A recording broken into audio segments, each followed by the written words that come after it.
The Banshees of Inisherin is a new film from Searchlight Pictures, and it ticked a bunch of boxes for me. It's got Colin Farrell and Gleeson, and it takes place in Ireland. But how's the story? Two lifelong friends find themselves at an impasse when one abruptly ends their relationship, leading to alarming consequences for both of them. So this is a feckin' hilarious comedy that's offset by a large amount of melancholic drama.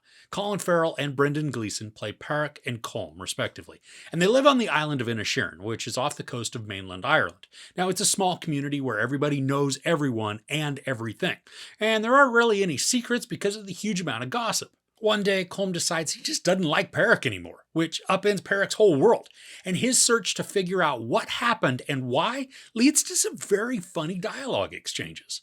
Now, Farrell is outstanding in this role. I mean, he's simple, but not dumb simple. He's just this nice guy who enjoys life.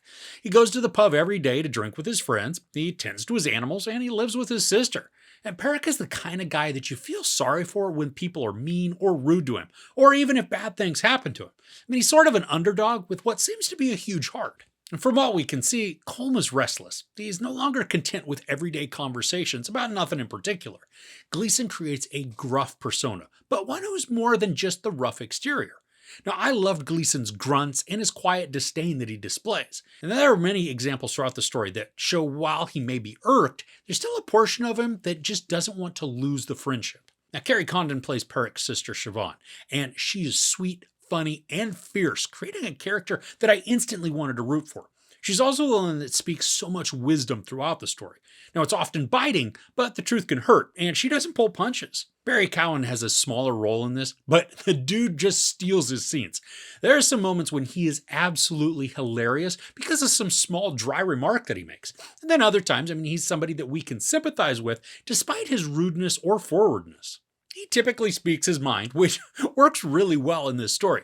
But I think what makes the character stand out so much is just how demonstrative he is with his mannerisms, creating a lot of nervous energy for his interactions. Now, the backdrop for the story is 1923, and there's a civil war taking place on the mainland. And we see and hear explosions and gunfire, which is jarring to the residents of Inisherin when sporadic fighting breaks out. And this provides an excellent parallel to what's happening between Pádraig and Colm. It's shocking to the residents who know and like them both, and it's interesting to see if sides are taken within the squabble. Now, there's also a central piece to Colm's mindset and his actions that illustrates the fortitude of his stance. It's extreme, but that's the point. He's reached a point where he's not going to live with the status quo any longer. And this parallel is also where so much of the melancholy resides. At its core, this is a very sad story where we watch a friendship dissolve in front of our eyes. Now, I was constantly rooting for reconciliation, hoping that feelings would change and the fairy tale ending would happen where just these former friends are besties once more. And theirs is a layered relationship. It's complex with a lot of unspoken subtleties, but the actors do a phenomenal job of letting us into their minds simply through their expressions. We don't need every emotion to have words put to them, and thankfully, the film uses restraint to just allow us to watch the characters emote rather than constantly have them voice every little thought.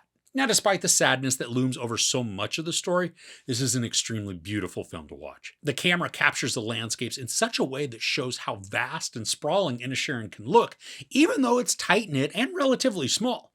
And there are sunsets and sunrises that are shown that really convey both sorrow and hopefulness, mirroring the emotional ride that the story is taking us on.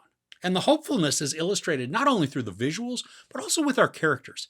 Some have decisions to make that can be tough, but also they show forward momentum, that their current situation doesn't have to be their lasting situation. And I appreciate also how that sometimes the momentum doesn't lead necessarily where we want it to. This is an hour and 49 minutes long, and through most of this, I didn't feel the time.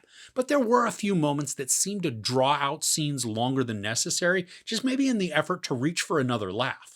So this is kind of where I land with this movie. I laughed out loud a bunch. I was fully engrossed in the story, the characters, and the relationships. And it's beautiful to watch, and the depth of the story is not only engaging, but it's smartly written. But at the end of this, I just didn't like the ending.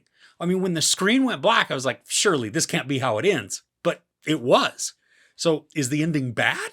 No, not at all. It's just not the ending that I wanted. And like I'd mentioned, the parallels of the relationship between Pádraig and Colm and then the civil war on the mainland, they're outstandingly built, creating a very powerful arc. But war isn't happy or pretty, so the ending fits. And for the title, do we see banshees? Sort of. I mean, Colin gives us a description that lets us in on what they might be, which then also made me wonder if we as the audience are the banshees for this story as well. So overall, The Banshees of Inisherin is an enveloping story of relationships with brilliant acting from Colin Farrell, Brendan Gleeson, Kerry Condon, and Barry Keoghan. The humor is laugh-out-loud funny, followed by gut-punch sadness, creating a captivating emotional ride. And while the end draws heavily on the parallels between the characters and the mainland Civil War, the overwhelming melancholy can be unsatisfying as a finale. There's no sex, some nudity, a lot of profanity, and some gnarly violence. I give The Banshees of Inisherin 4 out of 5 couches. So what's a relationship-centered movie that you really like? Let me know in the comments below. If you enjoyed this review, please give it a like. Also, don't forget to share and subscribe. I'm Chris. This is Movies and Munchies. Thanks for couching with me.